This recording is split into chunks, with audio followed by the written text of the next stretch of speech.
I swung by to surprise Mom with takeout pad thai, then watched 3 German shepherds rocket off the HOA clubhouse patio straight at her wheelchair. One clamped her lap blanket, another snapped at her ankles, the third circled, teeth bared. Mom jammed the joystick, but the dog spun the chair and pinned her against the curb. Up on the porch, HOA President Karen Whitfield leaned on the railing, latte in hand, wearing the grin of someone who thinks fines and bylaws make her untouchable. Neighbors froze mid-step, phones half raised. Everyone here knows Karen punishes anyone who records private HOA matters. What she didn't recognize was the guy sprinting across the cul-de-sac. Me wasn't just a panicked son. Yesterday, the U.S. Department of Housing and Urban Development swore me in as a federal fair housing oversight agent, assignment FH-47, sent to audit communities accused of disability harassment. Fairview Meadows was complaint number 1. The badge in my pocket felt heavier with every stride. Karen thought unleashing her mutts would scare Mom off the sidewalk. Instead, she just triggered a federal investigation. By the time I reached Mom's side, the real hunt had begun. Karen's first line of defense was denial. "Service dog training exercise," she sneered as I knelt beside Mom, checking for bites. "Maybe keep your unauthorized wheelchair off HOA property next time." I flashed the badge. Federal Housing Oversight. "I'll need the canine's vaccination records, your insurance policy, and a written explanation by 5 p.m. The smirk evaporated. She pivoted to her board. 3 yes people in pastel polos who suddenly found the clouds fascinating. Mom insisted she was fine, but her hands trembled. I wheeled her home, installed a fresh memory card in our porch camera, and opened the dossier HOD had preloaded on my tablet. 8 prior complaints. Fines for cluttering common areas with mobility ramps, threats over unsightly medical equipment. Aruma Karen pressured the landscapers to stop mowing near disabled residents' yards so violations would pile up faster. Pattern established, weaponize bylaws, isolate targets, force them to sell. I needed corroboration. Knock, knock. Mrs. Delgado, 2 doors down, answered with an oxygen tube in her nose. "They cited me for trip hazard hoses while I was in the hospital," she whispered, handing over the letter. Mr. Nguyen showed me photos of his van. Tires slashed the same night he refused to sign a proxy vote. Every doorstep added a puzzle piece. At noon, I returned to the clubhouse for records inspection rights, guaranteed by state statute. Karen blocked the doorway. "Board documents are private. Statute 720-303, subsection 5, I recited. "Private ends today." I started live streaming. She shoved a file cabinet shut, but not before I glimpsed a ledger column titled Expulsion Fund. The sheriff's deputy arrived, called by Karen, of course. She expected a friendly handshake. Instead, he asked, "Ma'am, why are 3 unlicensed guard dogs listed on HOA expenses?" Turns out animal control had no permits on file. The deputy cited her on the spot. Cameras flashed from suddenly brave neighbors. Cornered, Karen went nuclear. That evening, Mom's wheelchair ramp was coated in axle grease, our mailbox stuffed with anonymous flyers. Sell and leave before inspection day. I logged every detail, forwarded it to HUD, and activated Step 2, the surprise audit. At dawn, 5 government SUVs rolled in. Agents fanned out, photographing curb cuts, measuring sidewalk grades, interviewing residents who'd never dared speak. Karen burst from her porch in a silk robe, shouting about federal overreach. An agent coolly replied, "Overreach is exactly what we're investigating." The board tried a last-minute distraction, emergency vote to revoke Mom's common area privileges for endangering pets. I crashed the meeting with a projector showing the dog attack footage in 4K slow-mo. Gasps. A hush. Then, Mr. Nguyen, once silent, stood and said, "My turn." He handed me a thumb drive of HOA emails, Karen bragging she could run the cripples out by Christmas. That was the missing fuse. I filed the civil rights injunction before the board could adjourn. Court date set for 10 a.m. Friday. Karen had 48 hours to explain to a federal judge why her HOA budget included attack dogs and hush money, and the whole neighborhood. They finally realized the tyrant on the porch wasn't the one holding the leash anymore. Thursday, 3 p.m., 21 hours before the hearing, the HOA clubhouse lights went dark. Power company maintenance, the foreman claimed. But when Mom's ventilator battery warning beeped, I knew this was sabotage. The outage hit. Only our side of Maple Loop, every house that had spoken to the auditors. He wheeled Mom onto the porch for fresh air, phone flashlights strobing. Down the street, Karen's place still glowed like a cruise ship.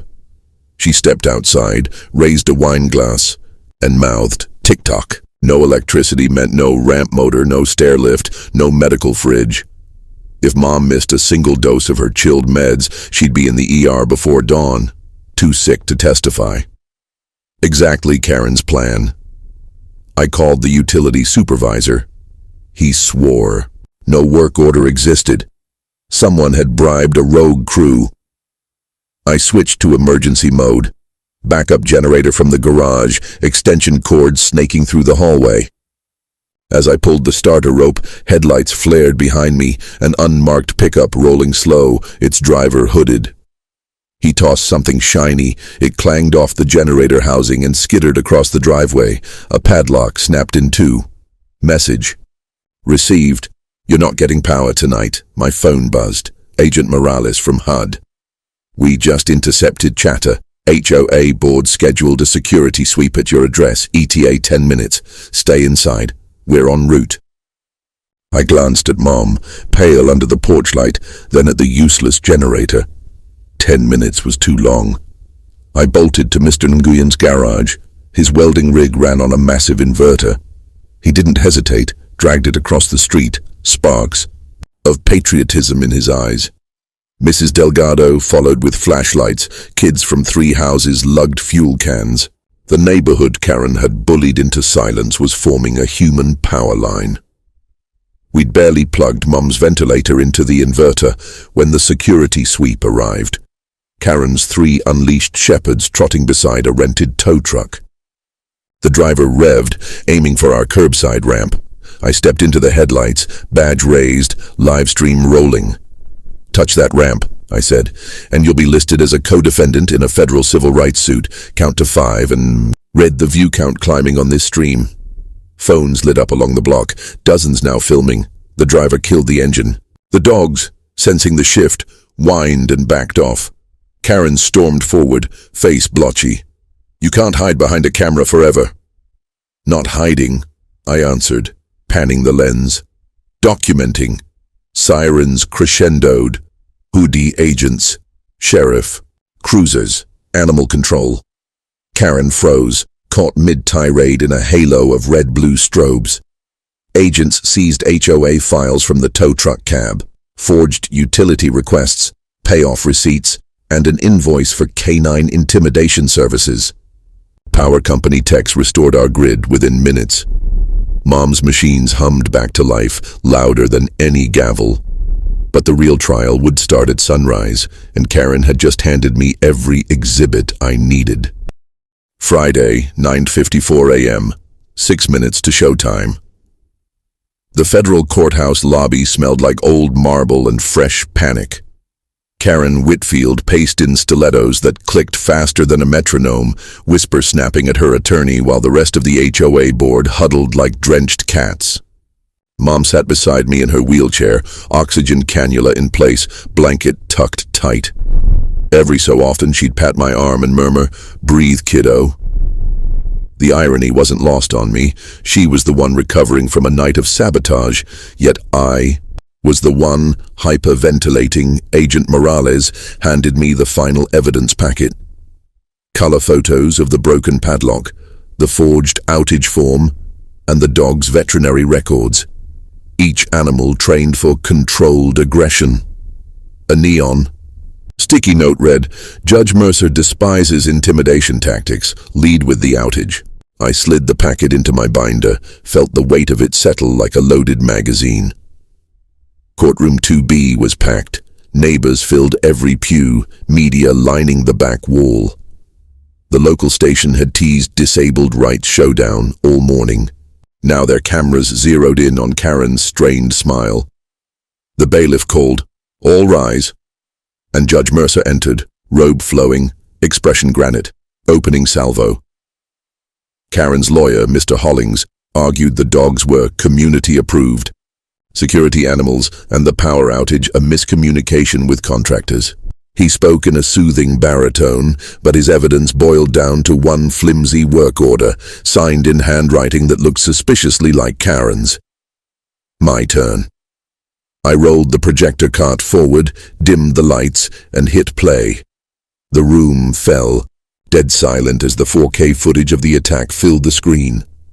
Dogs lunging, Mom spinning, Karen sipping her latte in the background. Gasps rippled through the pews. I froze the frame on Karen's smirk, then advanced to the midnight outage map. Only our circuit highlighted red. Finally, the email dump. Karen crowing to her treasurer, "Pad the budget. Feds will fold once we chase the cripples out." Judge Mercer removed his glasses, pinched the bridge of his nose, and said, "Ms. Whitfield, I trust you're prepared to explain this correspondence."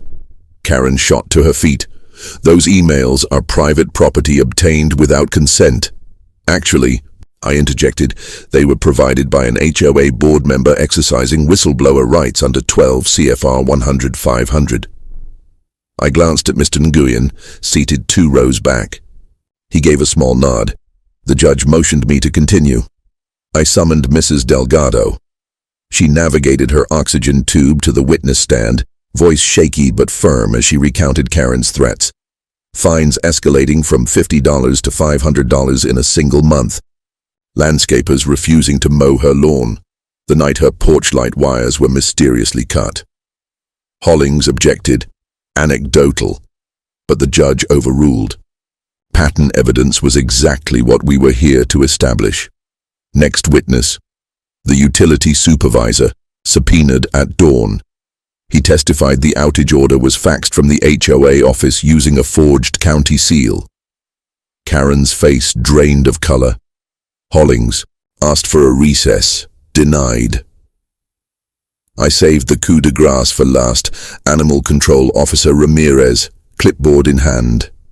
"None of the 3 German Shepherds are registered service dogs," she said, "and their handler certifications are counterfeit." She placed a collar tag on the evidence table, serial number ground off. The courtroom buzzed. Hollings tried a new angle.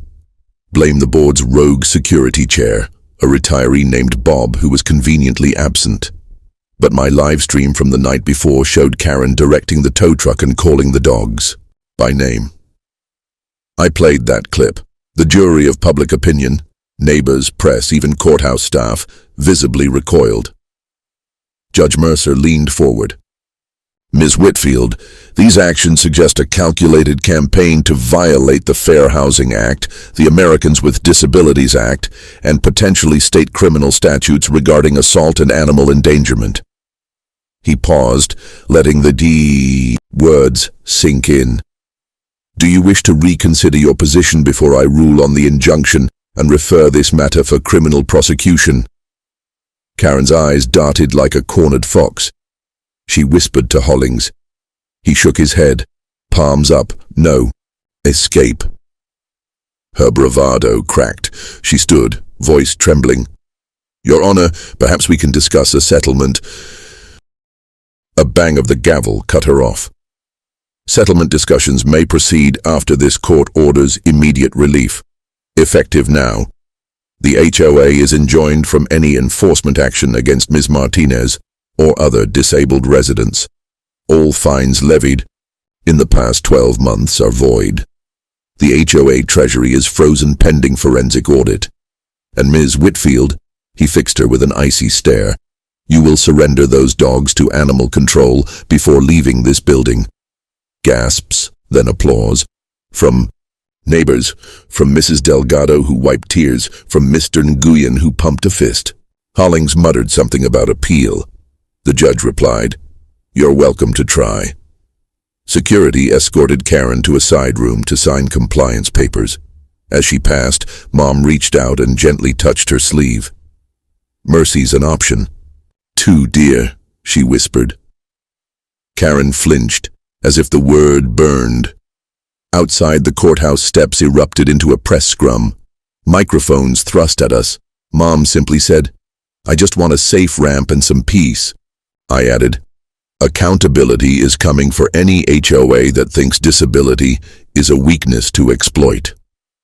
Behind us, Agent Morales handed sheriff deputies a fresh warrant, this one targeting the HOA clubhouse for financial fraud. Sirens wailed down Main Street, heading back to Fairview Meadows. The real cleanup had only just begun, but the leash had changed hands for good. Within a month, the Fairview Meadows HOA sign came down, court-ordered dissolution. A forensic accountant traced $312K in expulsion fund kickbacks. Karen and two bored cronies now trade pastel polos for orange jumpsuits, awaiting trial on civil rights and fraud counts. The three shepherds, adopted by County K9, retrained to sniff out evidence instead of terror. Mom's ramp gleams with fresh non-slip paint, courtesy of a restitution check Karen signed before cuffs clicked. Every evening, neighbors roll over with casseroles and apologies. The block that once hid behind curtains now hosts potlucks on our driveway, ramps and walkers welcome. I filed my final audit report. Systemic harassment confirmed, corrective measures complete. HUD stamped it, closed, Agent Martinez. Before I drove back to DC, Mom squeezed my hand and said, "Funny how their dogs chased me, but you were the one who ran the fastest." The cul-de-sac was quiet when I pulled away. No barking, no fines taped to mailboxes, just porch lights twinkling like a neighborhood finally off the leash.